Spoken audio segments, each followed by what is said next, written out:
Welcome to EconTalk, part of the Library of Economics and Liberty. I'm your host, Russ Roberts of Stanford University's Hoover Institution. Our website is EconTalk.org, where you can subscribe, comment on this podcast, and find links and other information related to today's conversation. You'll also find our archives where you can listen to every episode we've ever done going back to 2006. Our email address is mail@econtalk.org. We'd love to hear from you. Today is July 10th, 2017, and my guest is author, thinker, flaneur, weightlifter, free weights only, trader, and quarter-time professor, but no more, Nassim Nicholas Taleb. Our topic for today is the manuscript version of his next book, so there may be some things in this conversation that don't make it into the final version. And this is his 7th appearance on EconTalk. Nassim, welcome back to EconTalk. Great, thank you. I'm very honored to come back. I want to start with a somewhat lengthy quote that about Robert Rubin. I think you call this example a Rubin trade.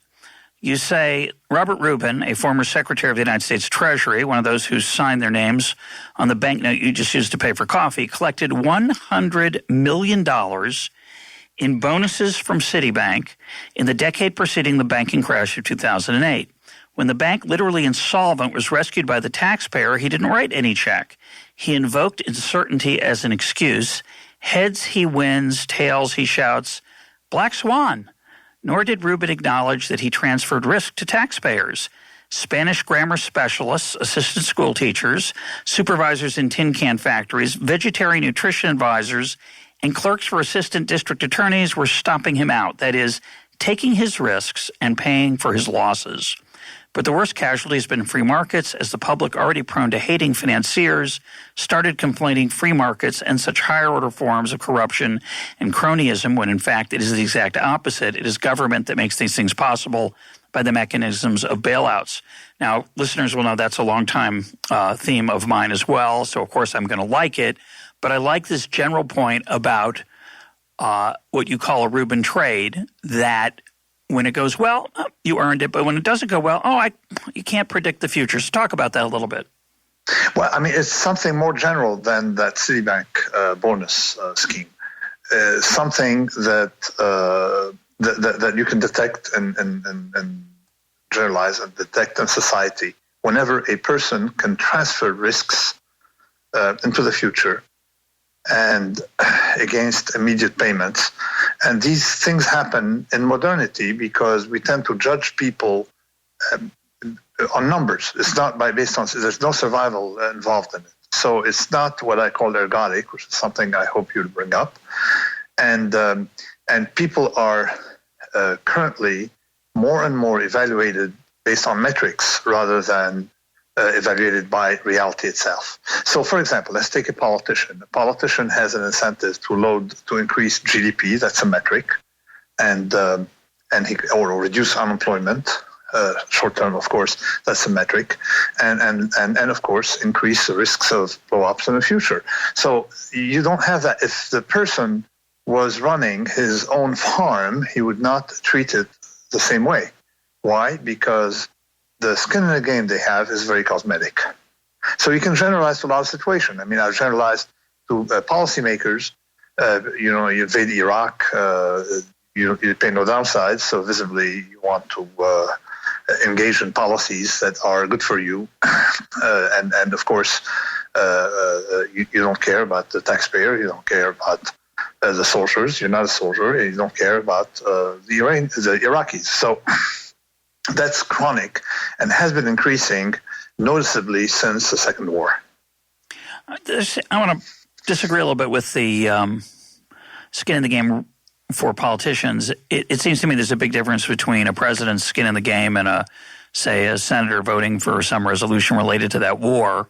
So it's true that George Bush's children didn't die in that war, and he didn't die in that war. He was not literally at risk, or his family, but his historical reputation is. And right, but that's not enough. Go ahead. No, I was just going to say it's less so. The politicians who supported the war, who voted for it, who wrote an op-ed for it, the academics say, or the pundits, they have some historical cost. It's rather remarkable how little, especially we're talking about foreign policy, but in economics, it's remarkable how many stupid things you can write and they get forgotten because you're smart or whatever is the right metric that other people use or the metric they think is the right metric. But it seems to me in the political realm, you don't want to rely on dictators who clearly have a survival well, actually, I mean, the argument you bring is quite different. I mean, the way we cannot solve the problem by taking the situation as it is by saying, okay, we have politicians, we can't do, things any differently because it's a democracy. You got to think of the optimal structure. The optimal structure is when a person is penalized, okay, long term from an action, and that only happens if in a decentralized system. See, for example, the mayor of a town or the mayor of a small village in Switzerland has to live there, and if he fails, his reputation is something. He has more skin in the game than a bureaucrat in Washington, whose action cannot be identified. And I tried to solve the problem under the following principle: it is vastly easier to macro BS than micro BS. So there is a structure change you can make to accommodate this problem, to accommodate the absence of skin in the game. Let me mention one thing, before we continue the conversation. For a lot of people, skin in the game is confused for an incentive, whereas in this discussion, skin in the game is largely disincentive. Well, incentives can go either way, but you're making the point that you don't just have an incentive to do the right thing. You have a disincentive to avoid the wrong thing. Disincentive or punishment, or actually, what I insisted in the introduction, it's not just an agency problem. In other words, disalignment of interest. It is an absence of a filter, because the way skin in the game has worked traditionally is as not just as much as a deterrent as an idiot filter, because a lot of people are just stupid. It's not, so you cannot do anything. You need to deter them because they don't understand their own interest. I mean, we know, look at the LTCM people, long-term capital management people. They were trading their own money. Okay, they of course were deluded. So you can't really. But they had skin in the game, and they were. I mean, for many of them, most of them had skin in the game. So the point is that it's a filter, and I explained in the beginning of the book that the reason you don't have that many car accidents is because in addition to being in a car and driving it yourself is a deterrent. You can go very fast because you kill yourself, but also because a lot of bad drivers are in a cemetery. So right. At some point they stop killing people. They're removed from the distribution. Yeah, no, for sure. Exactly. So it is a filter. So skin in the game is a filter for a lot of things, and that's what people have missed traditionally in the treatment of that notion. And effectively, most of the book is about that filter. So what do you think of this argument that you should underpay certain professions, say teachers and doctors? I don't think either one is underpaid, but the argument might go that you should underpay them because you want to attract people who are motivated less by the money and more by the intrinsic reward of helping other people. And since they don't have any skin in the game, in the sense that if you do a bad job teaching arithmetic or English, reading, literacy, that you're not going to bear the price 30 years later when that kid can't really function very well. So you want to have people who are intrinsically motivated. Do you think that's a good argument? Not really. I don't think that we should decide on compensation. I think the market system should decide on compensation. We just, as a society, should decide on boundaries, on extremes. Just like we want the government to focus on law enforcement, which is risk management, focus on defense, which is risk management, focus on the big things that cannot be solved, by individuals, which is risk management. Likewise, we just have to make sure that there's appropriate skin in the game and let the market function the way it wants to function.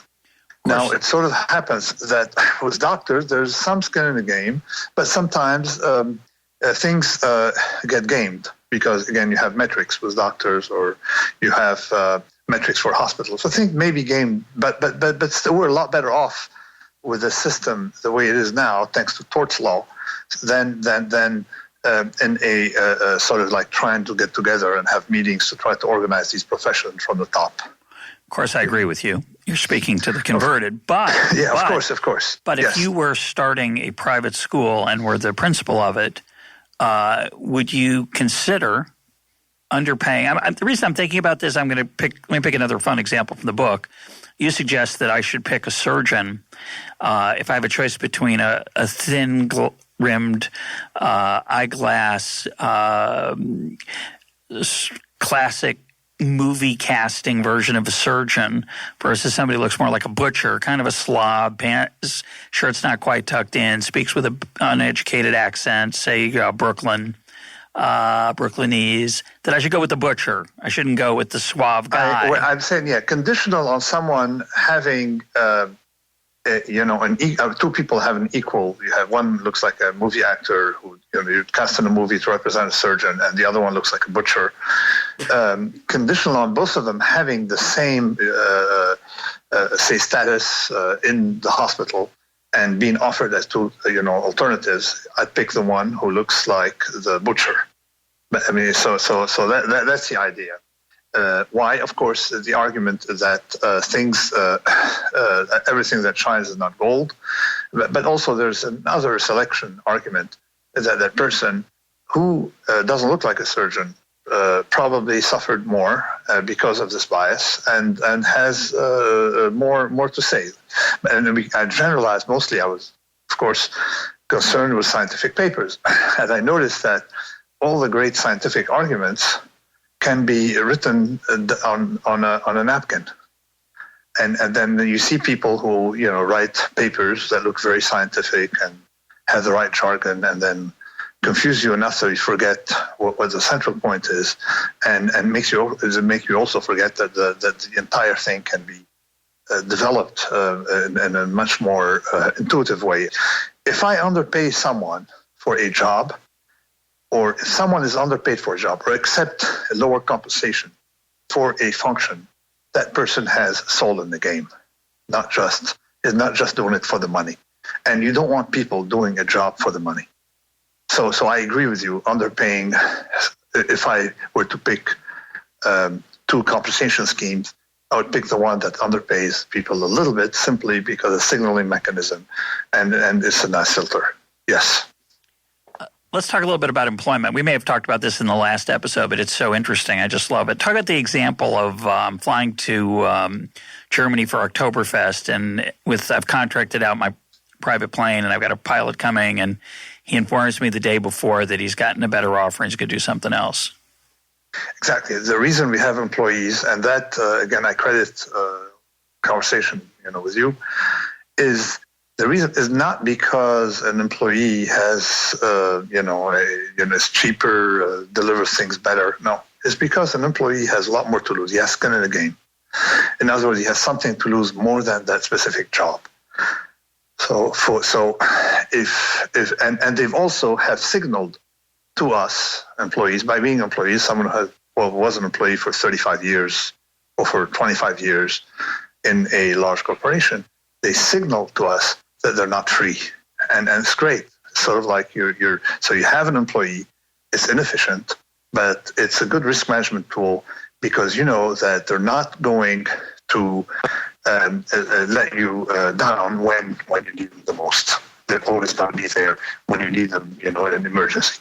And that you can't get within a market system that is entirely built on subcontractors and contracts. And that's sort of like, to me, it's sort of footnote to coasting. The reason we have corporations is to avoid having legal contracts.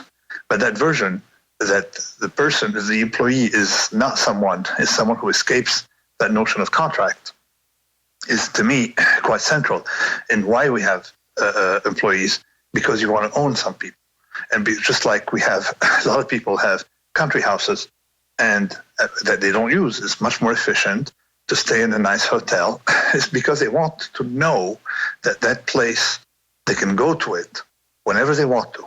If they woke up at midnight and decide to drive to their country house, they can do that. They won't do it, but they would like to know they can do it. So they don't want to share. And that, that's quite central, this idea of skin in the game. And that was also a risk management tool that the Romans practically have discovered so many things. I would say almost everything in one way or another. So the Romans figured it out because they never let a free person be a steward in a big state. They wanted a slave. And what's the reason? Because you can punish a slave. You own a slave, you can punish a slave. So if the person is caught cheating, the punishment is much harsher for a slave. So the steward was typically a slave. Yeah, that was very deep. I thought about Joseph in the book of Genesis when he's the steward of Potiphar's house, and you're thinking, why is this lowly person given this control? Well, he's really smart was one answer, but it's not enough. It's that ability to punish downside. And, of course, as a result of it, Joseph ends up in prison really in what appears to be a life sentence, but manages to get out. But the point about having a slave versus a employee is a really interesting one, and it highlights something. Again, we talked about this in another one of our conversations, and it's so trivial, but it's so deep because it's so easily misunderstood. And the way you phrase it is, probabilities aren't the same as expectation. The odds of something being remote is not enough to mean you don't have to worry about it, because it depends on the consequences of that remote thing happening, not just the probability. So being wiped out by your slave or being able to punish your slave is really very powerful, because it's the magnitude, not just the probability, that matters. And I think that's just incredibly obvious, but it's very deep because people forget it all the time. They say, "Oh, that's such a low probability event." Well, but if you die when it happens, it's more important than if you don't die. It's exactly. And here you can look at it. You need a slave because you need someone who can be punished by a mistake, and an employee is never gonna be able to come back if he's developed a bad reputation. Nobody would hire him or her, but a free person can always manage. Because you can only fire an employee, but you can torture a slave. I mean, it's not a very attractive thought, but that's the true, point. But still, an employee, by firing an employee, they have more to lose than just the job. Oh, for Whereas sure. a contractor, when you fire a contractor, you can find another client. Firing an employee has more downside. Oh, great. And typically, these are people who want to stay in the job for a long run. They trade their freedom for reliability. No, it's the same argument I make. The hierarchy you're suggesting is contractor, employee, slave, and employee is getting close to slave because they have more at stake than contractor, but not as much as a slave. But it reminds me of this argument I sometimes make about football coaches or general managers in sports. They are very risk averse, and yet they're in this highly competitive business, and it's hard to understand why they're so risk averse. But the answer is, there's a decent chance that if they mess up, they'll never get that job again. There are only 30 of them, say, or 32, depending on the sport. And as a result, they act very cautiously. You could say, well, but what's the worst thing that can happen that doesn't work out, the strategy or the trade or the draft pick? But it matters because the outcome isn't just unlikely. It's unlikely with effectively a death sentence. You may not come as in employment. You may not be able to get that job ever again. Yeah, that's no. I mean, but in fact, I've observed somewhere that we have many more slaves today than we did in Roman times, because in Roman times, slaves were actually sometimes freer. And why are we so slave burdened today? Because we have a more complex system that need more reliable people. And an employee is practically a slave. I mean, you think about it in these terms, right? He can't say what he thinks. He gets fired. He can go on Twitter and curse at someone else. There's a lot of things they can't do. But it's not there that they're a slave, because they have to show up and give you their time, 9 to 5 or 9 to 6 or sometimes 8 to 10 at night. Okay, so they have to give you so much, and they're scared. With a slave in Roman times, of course, they have downsides. They could be beaten. They could be crucified. I mean, the owner could do whatever. Those are two negative things. If you wanted. Yeah. But a slave at a time if you damage a slave, you can't sell him, so you lose market value. and with an employee, it's not the same. So it's quite. I haven't written much about it in Skin in the Game. Of course, so many other topics, but I'm certain that we have more people who are dependent today than we did Roman times. It's an interesting argument. You do bear some cost if you fire your employees all the time. People are less excited to work for you. That's true, but an employee is someone who sold you his work unconditionally. See, saying, okay, you got to report at 9 a.m. and come back. So why? Or sometimes if there's nothing to do, they still have to show up. So, maybe you may have employees, of course, who are freer, but that's a typical standard. Why is that so? Because you want people who are not free. And this is why we have a school system to basically teach people to not be free between 8 and 4 p.m. It's practice. That's how it works. Yeah, it's practice. Yeah, they're broken in young and they learn, and so you have employees. Let's talk about the honorable life. You say the following. You say most people you run into in real life, bakers, cobblers, plumbers, taxi drivers, accountants, tax advisors, garbage collectors, dental cleaning assistants, car wash operators, not counting Spanish grammar specialists, of course, pay a price for their mistakes. So here I am. I've got this interest. I have a great life, by the way. I'm very lucky and blessed. But I don't know how honorable it is in that I don't have much skin in the game. I mean, if I could do a bad or a better job interviewing my guests, but I don't, I'm kind of just chit-chatting here. No, but you're not transferring risks to others. You see, I've never seen you give economic advice in the sense you argue about economic systems. I've never seen you tell people to buy S&P, because it's going to rise tomorrow. I've never seen you hide risks. I've seen you do anything that hides risks for the collective. I've never seen you, engage in actions for which you don't, pay for the downside because you don't inflict downside on society. So that's okay. You see, a plumber doesn't inflict any tail risk on the rest of us. So it's not. So these people are honorable in the sense that they're calibrated. They take no more than what they give. So let me take a version of economic policy where I do sometimes state an opinion, and I sometimes invoke skin in the game on the other side. I'm just wondering what you think of my side. So when people say that the minimum wage, if we raise the minimum wage to $15 an hour, it's not going to hurt the poor because we have a lot of evidence is the claim that it doesn't. And I say, well, I'm not sure your evidence is correct. And I'm not sure you've looked at all the relevant margins. As you would point out, the metrics you use are kind of blunt, like how many jobs there are. You don't look at hours often. You don't look at training. You don't look at how nice people are to each other. There's all kinds of aspects of on-the-job experience that could be hurt by the minimum wage that you ignore. And you have no skin in the game, economist advocating for the minimum wage. You just you could be imposing horrible costs on people without any knowledge of it. And they come back to me and say, yeah, but you're just going to sit around and do nothing. You have nothing positive to add. You're just a complainer and a cynic. What should I say to them? What should I say?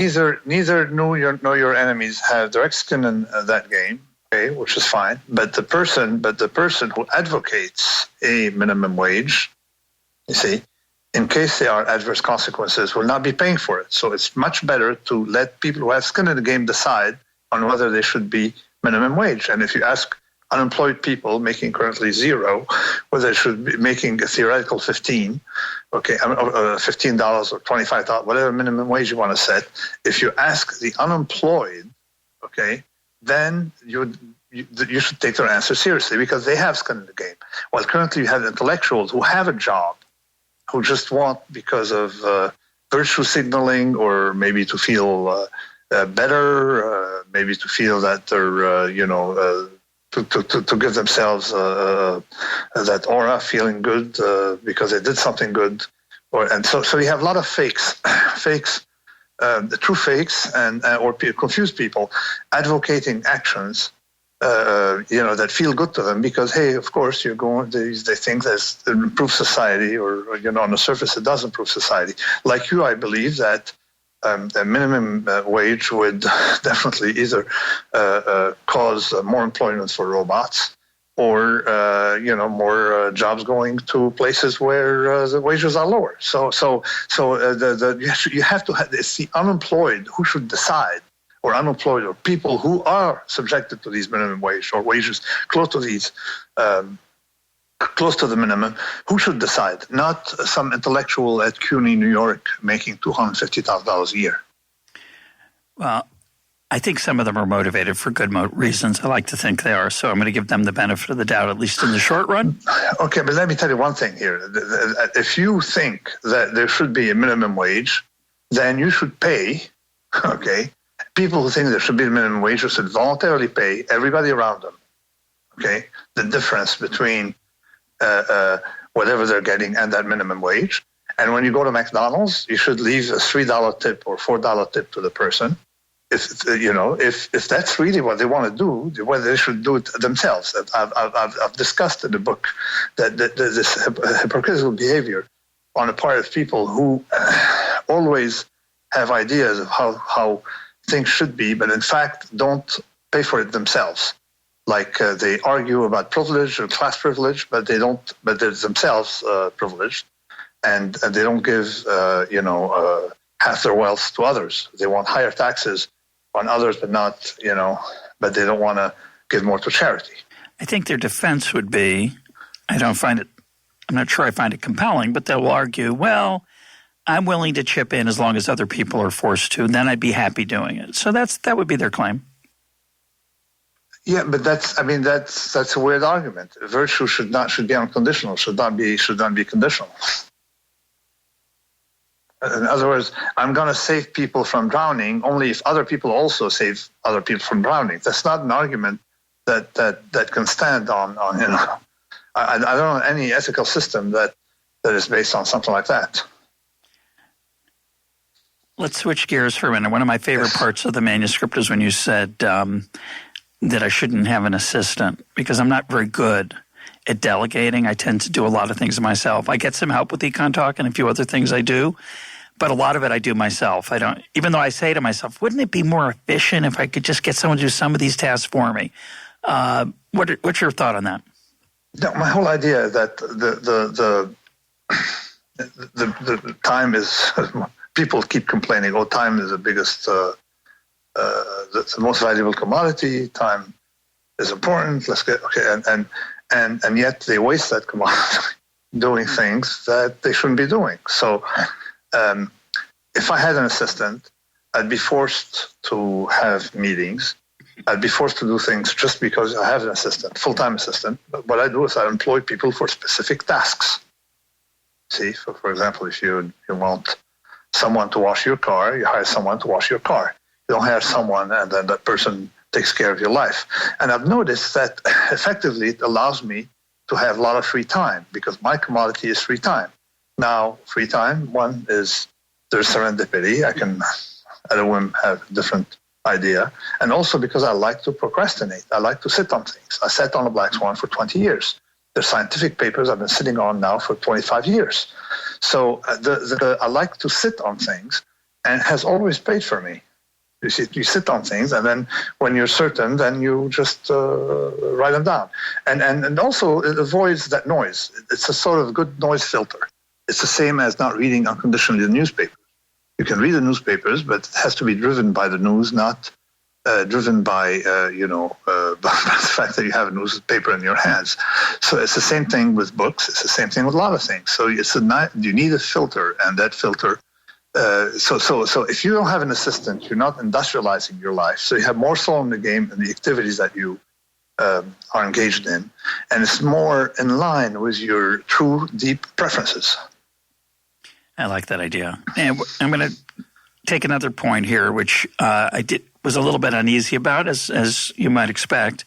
You wanted to say something nice about protectionism, and you wanted to defend being an artisan. So talk about why there's a case for protectionism on the basis of artisanship.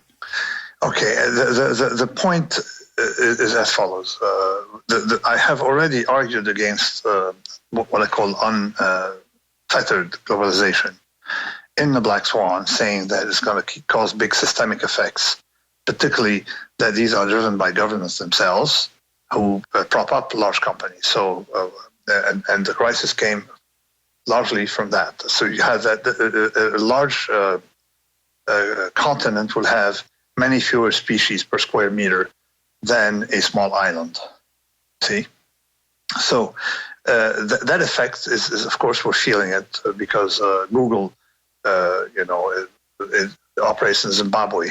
And so basically there are no borders for large animals, and you have a winner-take-all that's huge. But that may work conditional on the winner-take-all effects operating properly and the big person going bust. But typically they get cozy with governments and they manage to not go bust. So this is where I thought that globalization was causing some distortions in the system. And then you got to remember, I'm fundamentally a localist, someone who believes in bottom-up system, not top-down. And globalization leads to corporations being like large governments. So this is how we started.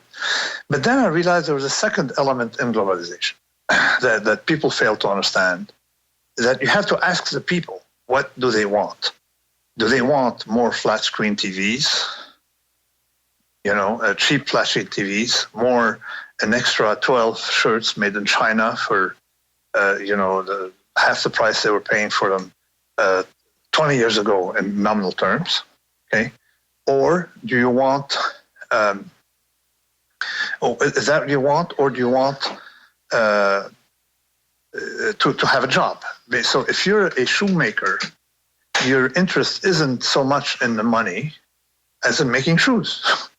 And your ego is in making shoes. So that's what my argument with this globalization is, that in the discussions, very little of that is brought up. That maybe their preference is to have a job and derive some kind of ego satisfaction from seeing the product. And that's what the artisan. The artisan is in it, of course, a little bit for the money, but mostly because they have a very synchronized life. It's not a 9-to-5 thing. It is, well, at 5 o'clock, that's it, it's finished. It's what continues after. You see, they would like, first of all, it's part of their persona, and also they would like when they go out to the store to see perhaps the shoes they made themselves. And that's where that's not discussed. So that's the idea of soul in the game. You have to understand that people may want to have soul in the game. Well, I think they do. I think they want their shoes and eat them too. Right? They want to have the freedom to make their own shoes, so they're going to keep out foreign shoemakers, but they want to be able to pay a low price for the clothes and this flat screen TV. So there's this natural impulse to use the state to keep out competitors so I can have my kind of life. It's a problem. It's a trade-off. No. There are degrees, and this I may disagree with some libertarians. Okay, when people say that they're against globalization, the people are quite confused in what they mean by globalization. Do they mean that we should go back, close the country as Japan did? Okay, I mean, of course, that's the total absence of globalization, or within Japan, within the country, close every state, okay, and every state needs to be self-sufficient? Or does it mean just take care of a few strategic things to make sure things don't go out of control? And nobody has been able to explain to me what do they mean by pro-globalization or anti-globalization, because even what people who call themselves pro-globalization are not in favor of opening borders to people for free travel. So in general, there are a few exceptions. In general, so they're very confused. So these discussions are very confused. So my point is that I am, of course, in favor of globalization. I'm in favor of some kind of specialization, but at the same time, if people want to vote in a certain way, and you have to understand their preferences. You have to understand why they may like to see their own shoes in the store. Maybe they want. They have other things in life than just, their economic bottom line, but at the same time, their economic bottom line is a substantial concern. But it's not 100%. I agree with that completely, of course. But then you go back to Adam Smith, you go to all these people. I mean, nobody has ever defined capitalism as just unfettered, unconditional pursuit of money. Absolutely. Okay, nobody has ever defined it that way. Okay. And that's a really bad system, by the way. So, yeah, we don't want that. But freedom of choice, which would include the freedom to give up money to do something you love, or the freedom to – I just want to make sure we don't spend too many resources and too much time allowing me to decide what you can buy. I think that's the trade-off. But I take the point about artisanship, and my wife likes to shop at the local food co-op, and I think there's some emotional advantage for her, not for me particularly, but – emotional advantage beyond the taste of the food in the fact that it's grown locally, or at least she thinks it is, and it probably is. But that's a luxury. That's a very expensive habit that most of the world can't afford. I'm not sure it's very expensive, and I'm not sure the system, the way it is now, is very efficient. This is what I've discussed. I've said it 10 years ago. I mean, it was published more than 10 years ago in The Black Swan. But I figured out 10, 15 years, 20 years ago, that effectively what seems to be efficient is not efficient. What seems to be efficient is hiding risk somewhere. Possibly. But again, I'm not against, I'm not in favor of transforming every single individual into an artisan. But at the same time, you have to listen to people who want to have a soul in their merchandise, not just interested in economic growth. Let's talk about taking advice from people. Of course, as you like to point out about me, it's kind of you to suggest I don't give the kind of advice that has downside risks or poses costs on others or in my own benefit. But a lot of times in life, we're forced to accept advice, or we get advice from, say, I've been thinking about doctors lately. My parents are both old, and thank God they're alive, but they're in their 80s, and they get a lot of advice that I always wonder whether it's good advice or whether it's somebody with a hammer looking for a nail. So you're right. Beware of the person who gives advice telling you that a certain action on your part is, quote, good for you. Well, it's also good for him, while the harm to you doesn't directly affect him. Remember that when you visit a medical office, you'll be facing someone who, in spite of his authoritative demeanor, is in a fragile situation. He is not you. Not a member of your family. He has no direct emotional loss should your health experience a degradation. His objective is naturally to avoid a lawsuit, something that can prove disastrous to his career. Now, a lot of doctors, I think, probably are offended by that. I think, or do you think I only care about losing money in a lawsuit? Actually, a lot of doctors like that point.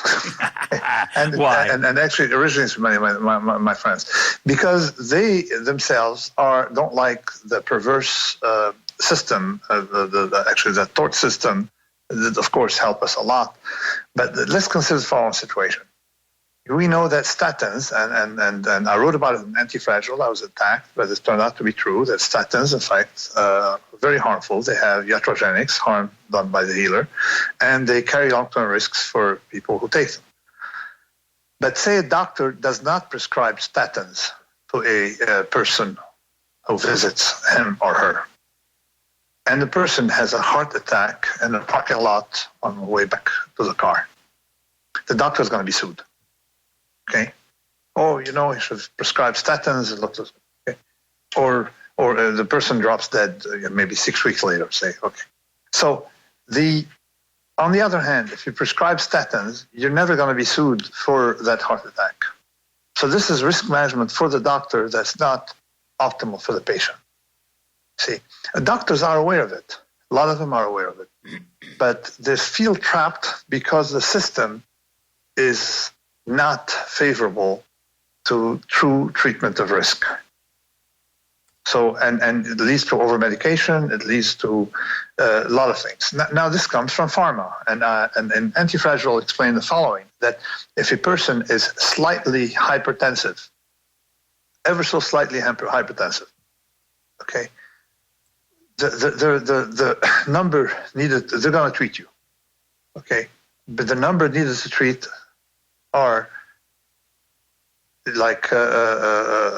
huge. In other words, you treat 67 person to cure one. Okay, whereas if the person is very ill, it's 100% effective to treat that person, or 95% effective. So, but let's think about it in terms of probability distribution. People 1 standard deviation away are way, way, way too many compared to people 5 standard deviations away. And medicine is not interested in 5 standard deviation away. They're interested in a person that's slightly ill, the 1 sigma away from the normal.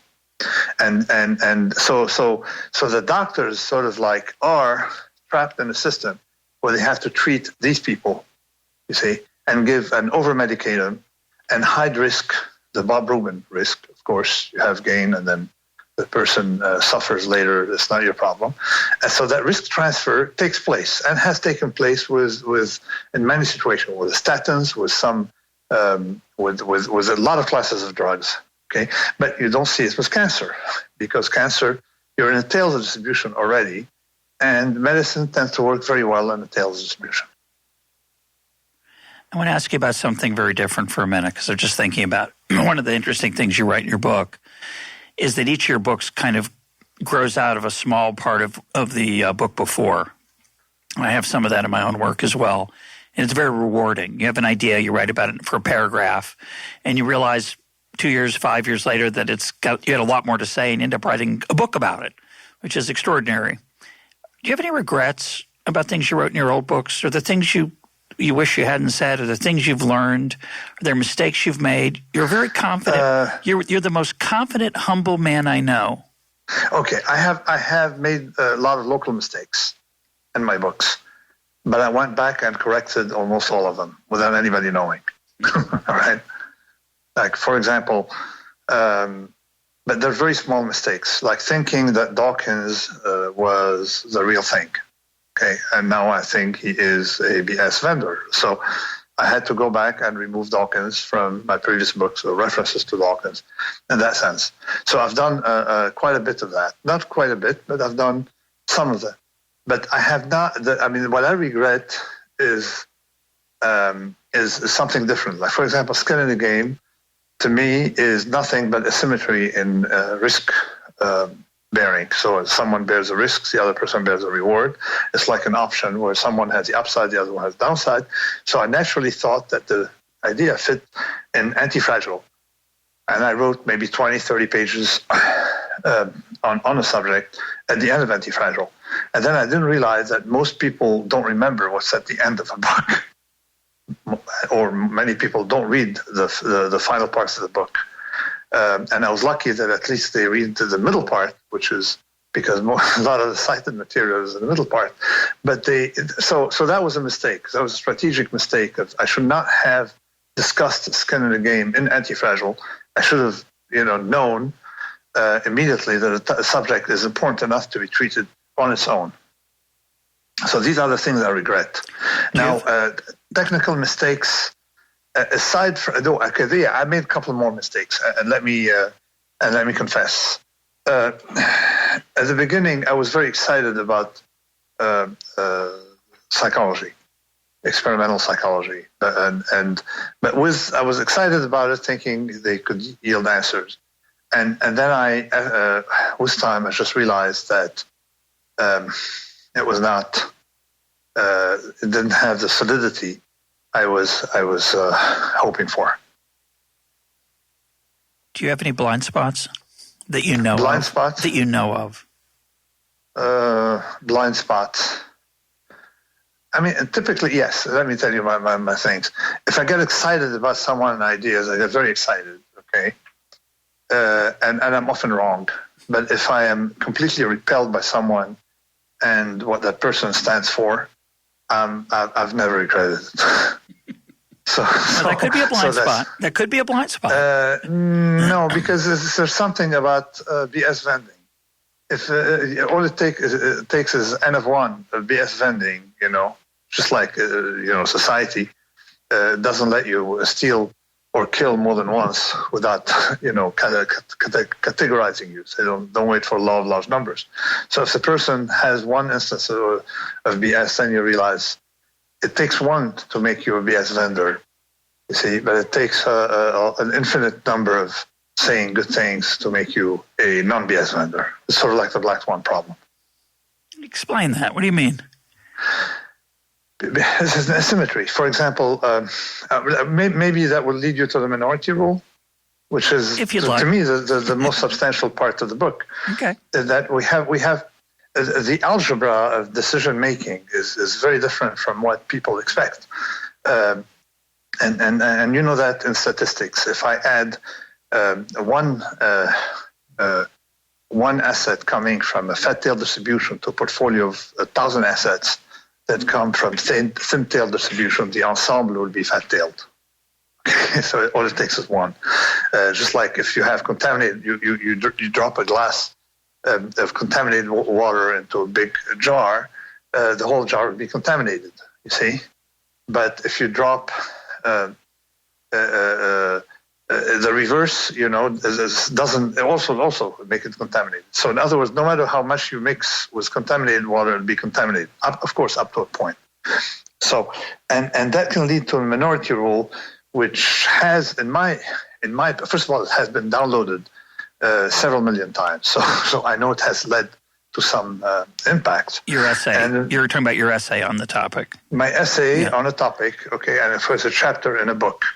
And I've cheated a bit writing this book because I've posted a lot of things online and organized the book based on the excitement brought by the chapters. Of course, not 100%, but I put in the beginning things that sort of were downloaded and translated a lot. And the minority rule is as follows. It all started in Boston, where I noticed that there were a few Orthodox Jews who showed up to a party, and I wanted to serve them lemonade, but I was worried. I said, "Oh, let me check if it's kosher. Sure that you don't get non-kosher foods." They said, "Oh, don't worry, it's going to be kosher." I said, "Why?" They said, "Well, all the lemonade over here is kosher." Okay, so don't worry. And I looked at the bottle. Effectively, it was kosher. Well, that's a minority rule because non-kosher person can eat kosher, but a kosher person cannot eat non-kosher. So you have an asymmetry. So if you have the population rises over a certain percentage, that percentage can be tiny, all food is going to be kosher. As long as the costs of making them kosher are not too high. Exactly. So the cheeseburger is out, but the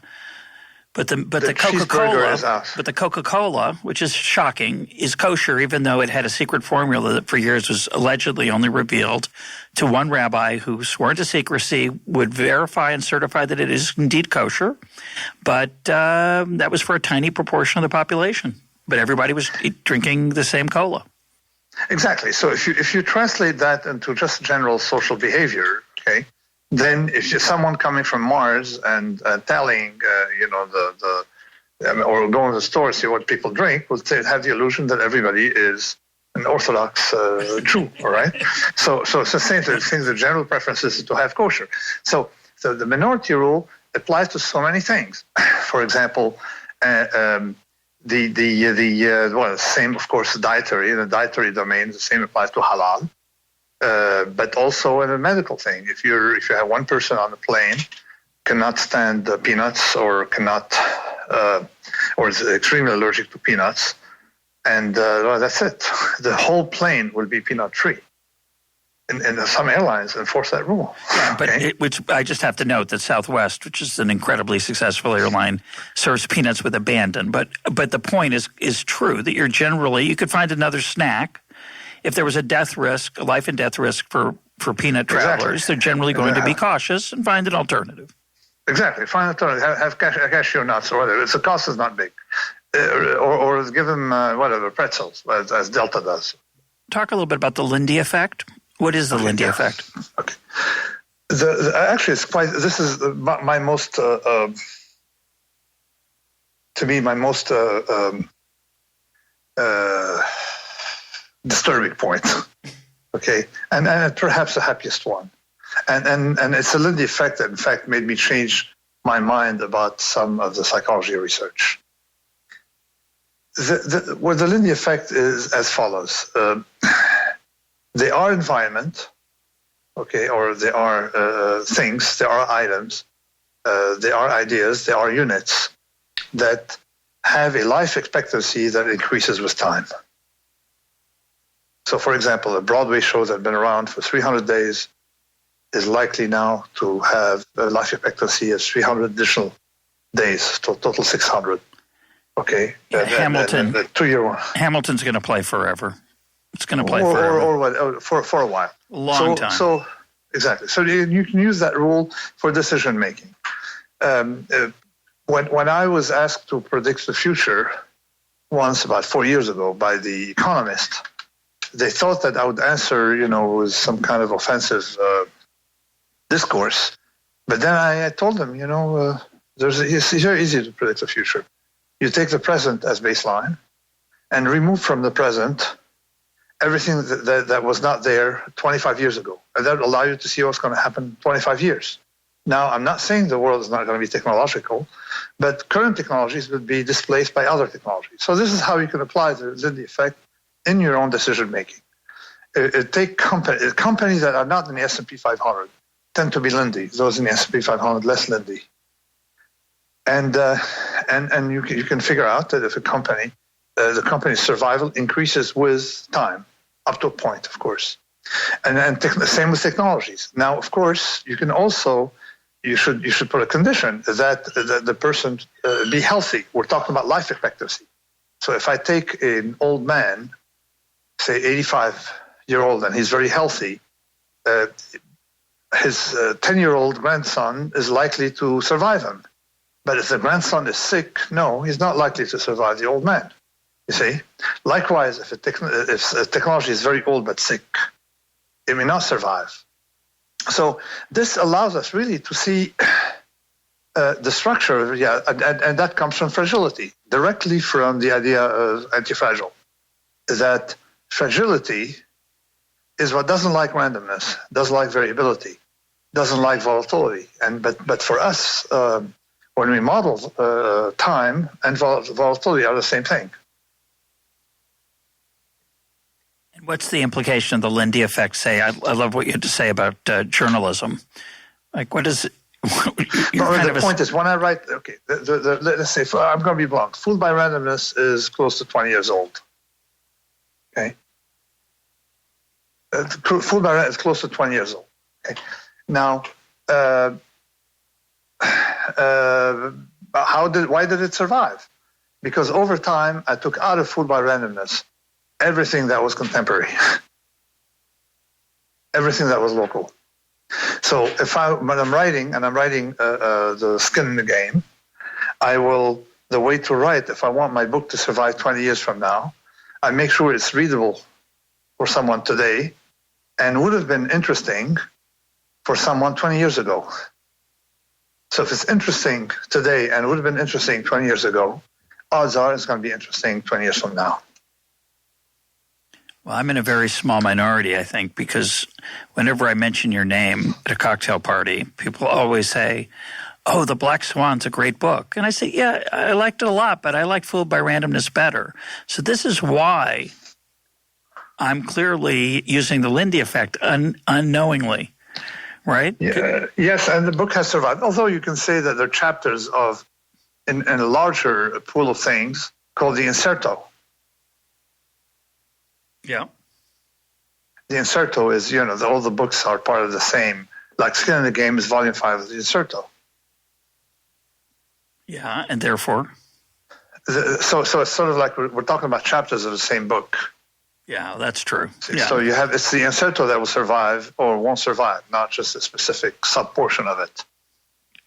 Yeah, I think although you may have some sub-portion, because sometimes, some books survive because of Volume 1, like Proust's La Recherche. Nobody has read more than Volume 1 that I know. Or at least, or people claim they've read more, but they usually don't. So the 20, I don't know how many volumes have survived because of Volume 1. Yeah, I've read Volume 1. 3,000 pages. Yeah. I've read Volume 1. I have to confess. I've never, okay. But I could pretend to have read more and no one would know, would they? So we're out of time. We're going to close with I want you to talk a little bit about complexity versus simplicity. And you mentioned earlier that good science can be written on a napkin. That put me in mind of the 700-page PhD thesis in the humanities. My thesis, for better or for worse, I don't think it's very good work, but it was 70 pages. People always say to me, only 70 pages, as if that somehow meant it wasn't serious or thoughtful or whatever. But I think in economics today, there's a big premium put on mathematical sophistication, on econometric sophistication, and there's been a big pushback from particularly, I think, left-leaning folks about what they call Econ 101. Simple ideas that they say disdainfully, like demand slopes downward or incentives matter, that somehow we're misleading our undergraduates because we only teach them the simplified, which they would call simplistic version of economics. And you have some nice things to say in defense of simplicity, so why don't we close with that? Well, let me say there are two things. The first one is that typically when something is sophisticated or appears sophisticated, it's not. Okay. Often, like when you I've discussed two books, Piketty's book and Pinker's book, and these books are full of data, so charts and pages and data, and the charts and data. They missed elementary points of statistical significance. And in both cases, although Piketty should have known better, aside from other flaws, of course, in a thesis of both. So you notice, so a lot of people make a career doing cosmetic science, and cosmetic science looks sophisticated. But I'm going to speak in defense of mathematics, because mathematics, it's not because it's mathematical that you should reject this branch of economics. It is because it is cosmetically mathematical, because mathematical points do not require something as complicated as all these things they go through. You see, something mathematical can be explained very simply. See, so, and plus I think there's things that can only be expressed mathematically. You can't, because it becomes realistic. And as I write in the introduction, I say that lawyers and mathematicians are the only people who really have a precise definition of things they talk about, because they define them very, very, very, very narrowly and very specifically. So just based on that, you need mathematical work, but it doesn't mean it has to be complicated. So that's the first thing. The second one is that when you are employed and do not have skin in the game, you don't have to act and look like someone employed. You see, when you're employed in the game, you have to look at someone employed. When you're not, like me, I'm not employed, so I don't have to look like someone employed. And if you're employed, people do not judge you based on the end result. They're going to pick a metric, and the incentive to give a metric is always going to be there. And that the metric that fools people the most is the appearance of sophistication. So you put a lot of, if you write a book or a thesis or anything, you have a lot of citations at the end that are not needed. And actually, I cheated with Fooled by Randomness. The first version of Fooled by Randomness had no citations. It was very short, very, very simple, and but I realized, hey, someone said, well, you know what? Nobody's going to give it to students. So I went in and just put random citations in the back. I went to my library and saw what books I had, started citing, say, okay, I added it, and then put a little section commenting on the research and literature. And then suddenly all the professors, who discovered that, you know what, if they're not rich, it's not because of them, it's because of randomness. And if someone's richer than, than they are, is because he was lucky. So they all started giving it to students. So in fact, I played that game a little bit, and I have to confess. After we completed our interview, Nassim wanted to add a few footnotes, and so we're going to have another brief conversation here. Nassim, what would you like to add? Well, the first thing is when you when you see someone writing a book called Skin in the Game, and with Skin in the Game vaguely as a topic, you would assume that the book would go chapter after chapter about the theme and explain the idea of skin in the game. That's not what I do. So what do you think I do? I'm not sure. What you do is you open up your brain and some stuff falls out and you write it down. It's related to skin in the game. But go ahead. So here I'm really looking. So I think I'm going to give it for subtitle something like the underlying matrix of daily life, because I think so. You go dig in the foundation of daily life to see traces of skin in the game or asymmetries in relations, and how you can think of complex systems in these terms. So in fact, it's not so much about skin in the game per se. The first 40 pages explain skin in the game. It's largely about things that are very counterintuitive and very unexpected that stem from it. Just like in religious matters, why is it that we have sacrifice in religion? Why is it that why the minority rule? Why is it that, for instance, we have more slaves than we did in the past? Why? All these topics, about 17 or 18 of them, come from it. Come from the fact that you cannot have a well-functioning social life without a regulation, some kind of organic regulation of these asymmetries. So you're arguing that various social norms and behaviors, religious institutions, etc., emerge as a way to cope with the asymmetries and risk profile that is going to otherwise exist. Exactly. And also we have, because of the asymmetries can be very vicious, sometimes because we have like the establishment of norms that come from the preferences of a very small number of people. So there are a lot of things that come. So it's mostly a book on asymmetries, about asymmetries in society and what outcome you get from these asymmetries. So do you want to expound on that minority rule a little bit more? Well, the minority rule is quite central because sort of it explains why. Things get established. I mean, you argue that I have something to answer now about whether, why why do we have handicapped bathrooms and stuff like that, and these are very costly, but it's because we are driven.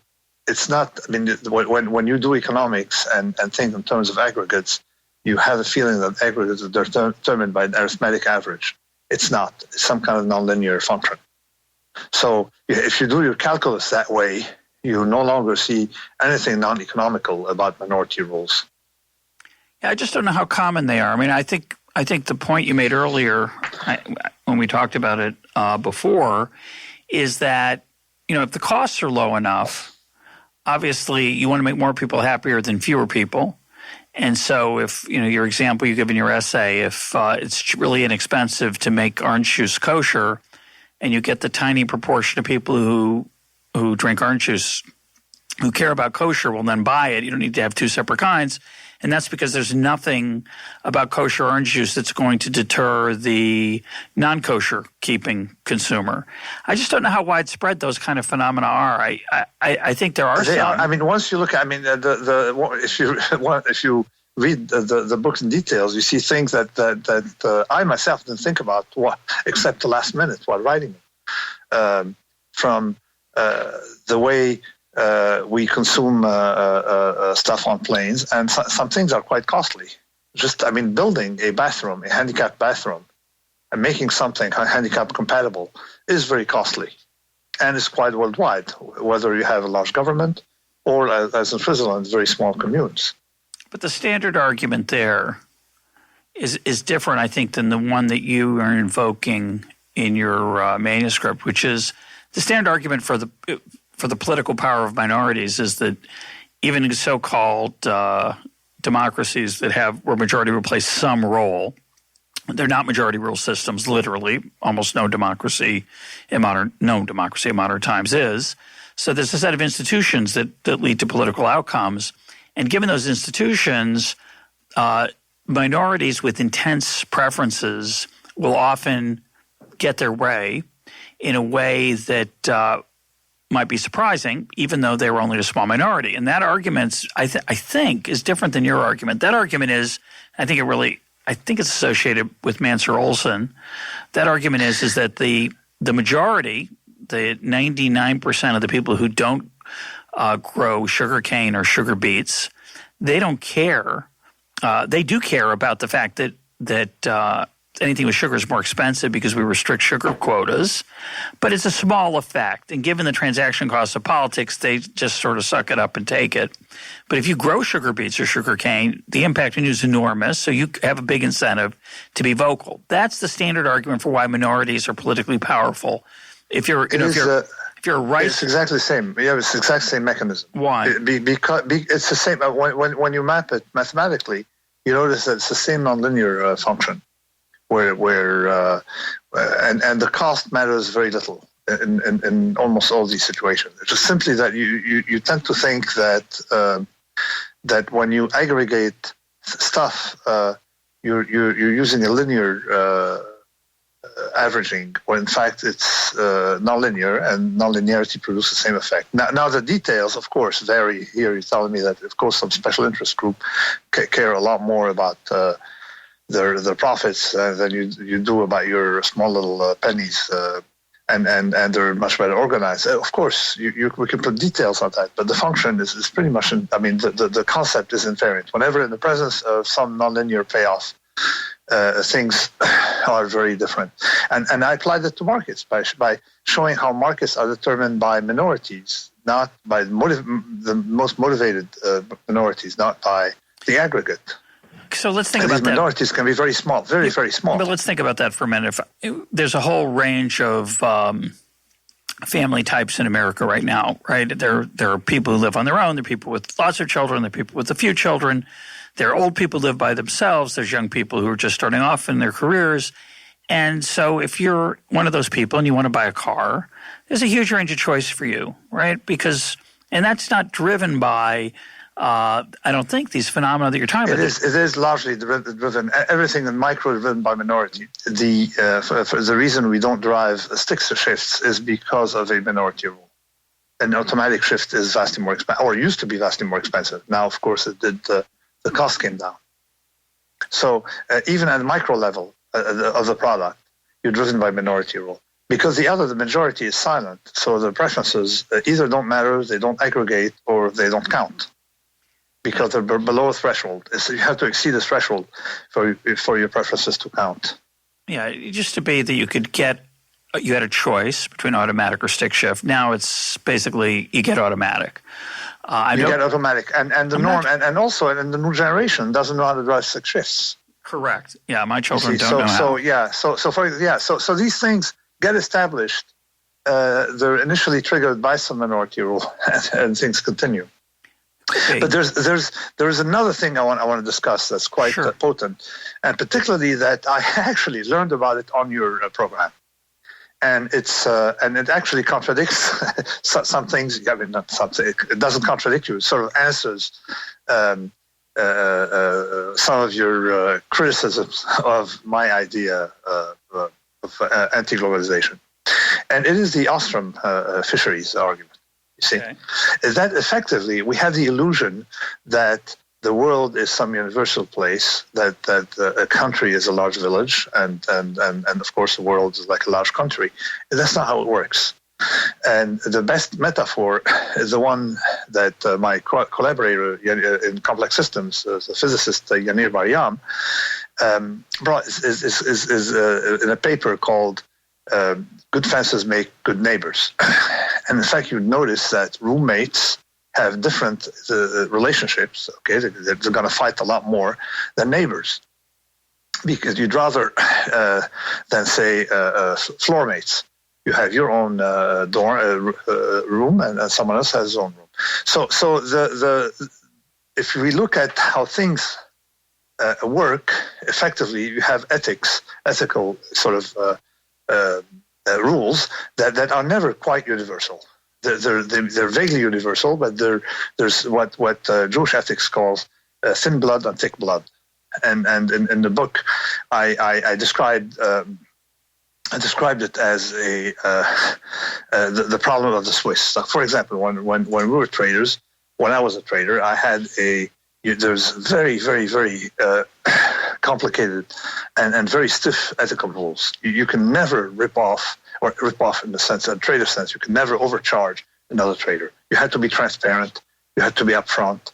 You had to disclose your inventory. You cannot hurt another dealer in that community if you want to continue. because that's how the game worked.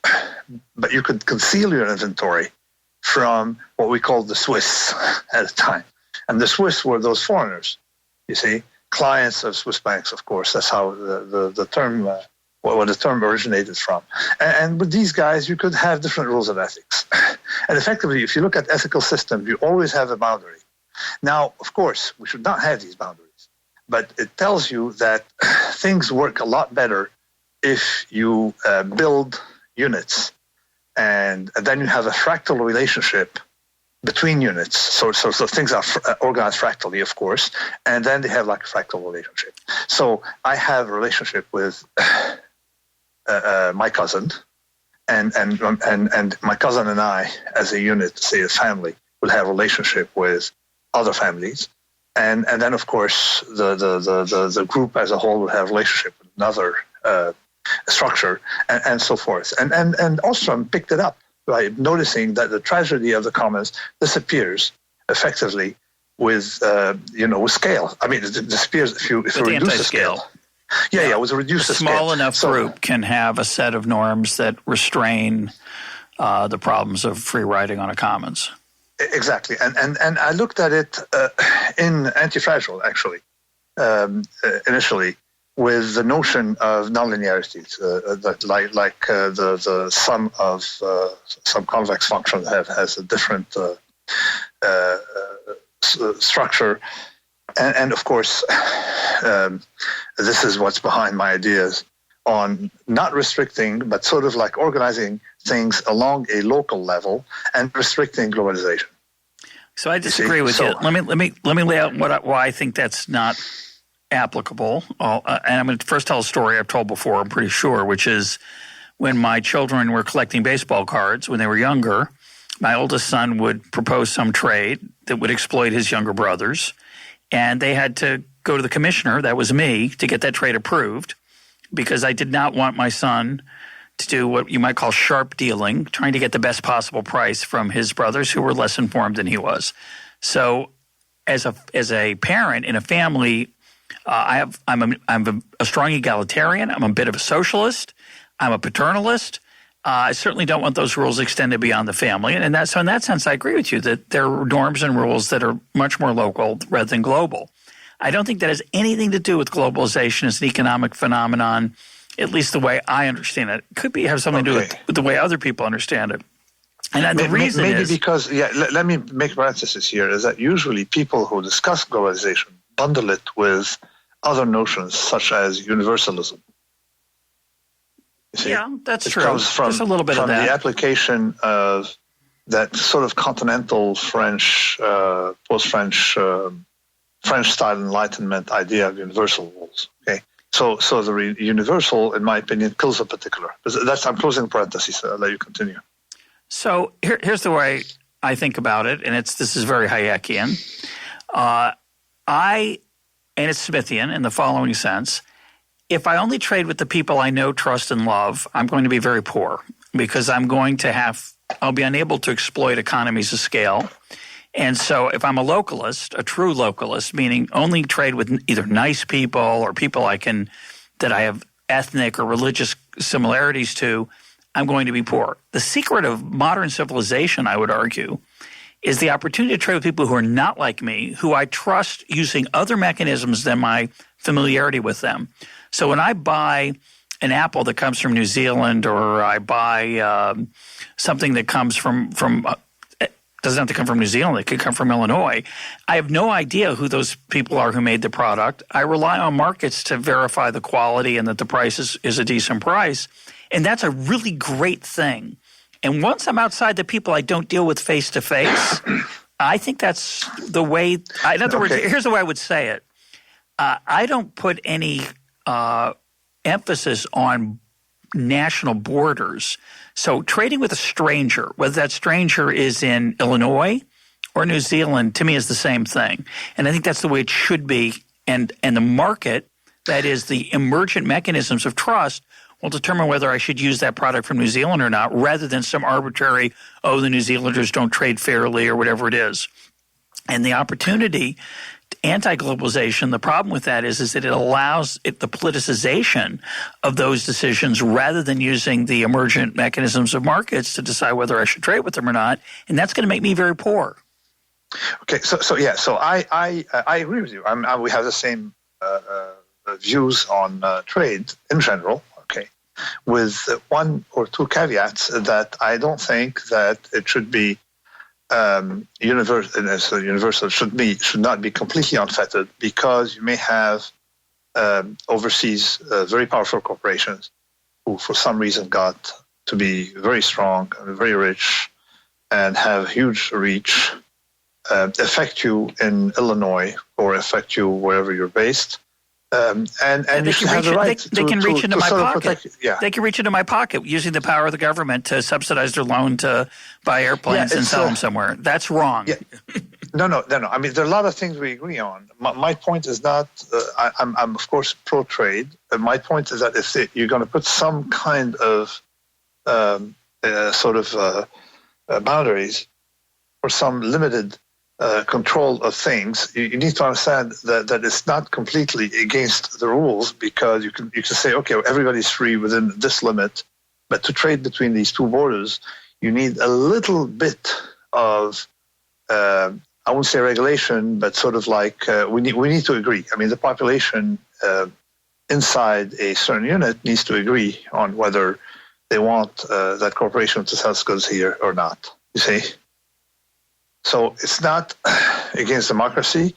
It's exactly the way the Swiss do it, where they go to the local population and ask them, "Hey, what do you guys want?" Yeah, but then I'm worried about that. Do you want a Polish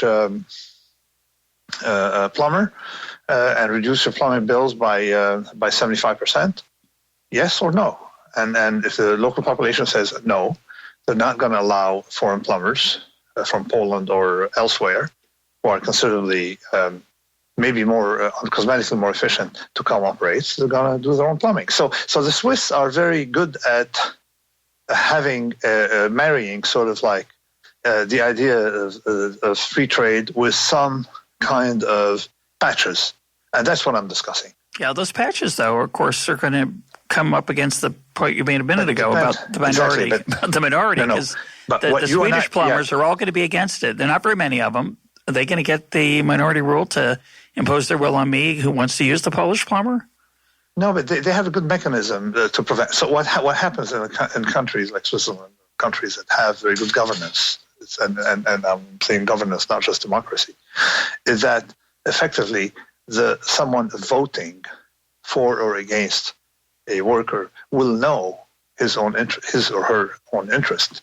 You see, as opposed to the interest of large thing. What happened in the United States is that the reason we have very powerful lobbies in the United States is pretty much because of scaling, because the size of the country is large enough to allow people to lobby and spend the money, because the payoff is monstrous. But if you had, I don't know how many cantons in the United States, then Monsanto would need to have 7,000 or 8,000 lobbyists to do the same job. Yeah, that's true. You see the difference? I agree with that. At that point, this is where so the organization of I'm not arguing in favor of a top-down control. I'm arguing in favor of a bottom-up control. See, of a bottom-up restriction or freedom, just a bottom-up thing. Like, for example, for a long time, the Swiss did not allow foreigners to come buy houses. Okay. Now, you may think it's very offensive to someone who believes in free trade, but they thought that given that they have great weather and a great political system, and hence a lot of stability, it does attract a lot of rich people who are going to come in and distort prices.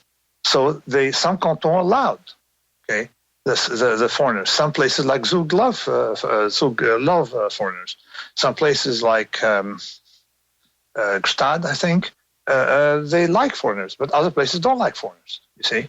They don't want, not because they don't like foreigners, but because they feel that people coming in from Saudi Arabia or Russia or, some billionaires going to come in and mess up the social structure, you see. Now, are you for or against such a thing? It's a club. So that whole thing is, when I read Ostrom, prompted by your discussion with Peter Betke, I went and saw the word club, and effectively, my behavior inside of Club Lounge at JFK is different from the one I have outside of Club Lounge. Automatically, I know that in a club, for example, inside if I'm not in a public area, okay, I'm in a club, it's neither public nor private. Okay, I leave my stuff. I leave my computer on the table, and go get my pastis. Okay, and come back with my pastis. So I trust the other people in the club in a limited way, of course. But there's something I will never get in an open space with other people. So it's just these small little things that turning something into a club, and a club has its rules. Letting goods in, letting people in, and usually there is a very good governance at that level. And this is what you and I will agree on, is that there is governance. If people have the right to decide that all houses need to be painted red in their neighborhood, if that's what they want, you see? Yes. And? So that's my limitation on globalization. I don't understand that. If you're saying that people should be able to choose to insulate themselves from the negative and positive effects of globalization, and that should be done at a localish level, that's an interesting idea. That's an interesting idea. It's very expensive. And you could argue that that's the freedom of those people to choose whatever they want. If they want to live in if they want to say, have no economic change. If you want to live in a place where land use is highly restricted so that there's not a lot of dynamism in how land is reallocated for different purposes, once a building is historic, it should be left alone. It's an interesting question. The problem with it, of course, is that you need a way to decide. And you and I might want to be in a club for some of these decisions, but we'd also care deeply about how the club is allowed to decide. Is it majority rule? Is it some other complicated system of representation where they make the decisions for us? But at the local, you see, at the level of a club, when you organize things in different clubs, then you have the minority rule is less vicious. Why? Because let's think about it. Let's say that the cut point is 3%, but it's stochastic. Says you have 3% of the people want everybody to dress in red, but it's stochastic. Okay. Some neighborhoods will have 1%, some neighborhoods will have 10% of those who want us to wear red, okay? And the cut point is 3%. So you'll have a lot of communities who will not have that rule. And you'll have a lot of communities who will have that rule. If you aggregate everything in one pot, everyone will have the same rule. So you create more diversity by having these insulation. You see, like what I call circuit breakers. Well, that's interesting. I think there's some truth to the idea that nations are too big. Nations are way too big. This is why. I mean, we in the United States we still live in spite of Obama in a federation. It's not a republic, but we are we were on a way of losing that attribute. Yeah, well, I've been worried about it for a long time. And then the other thing that we have here is that we allow. We have a freedom of leave. You have the right to leave, you see. And contrary to what political scientists say, effectively people do exercise the right to leave. No, for sure. That's a huge factor. Yeah, it is. So you move. If taxes. I remember when I moved to Connecticut. I moved my office to Connecticut for tax reasons, because New York was messing with us. You see. So you have the right, and of course, there's a free market open because people start competing. Yep, if the minority rule becomes too onerous in one place, some people will go to a different place. That will exercise. Yeah, so there'll be some competition there. My guest today has been Nassim Nicholas Taleb. Nassim, thanks for being part of EconTalk. Thank you very much. Thanks.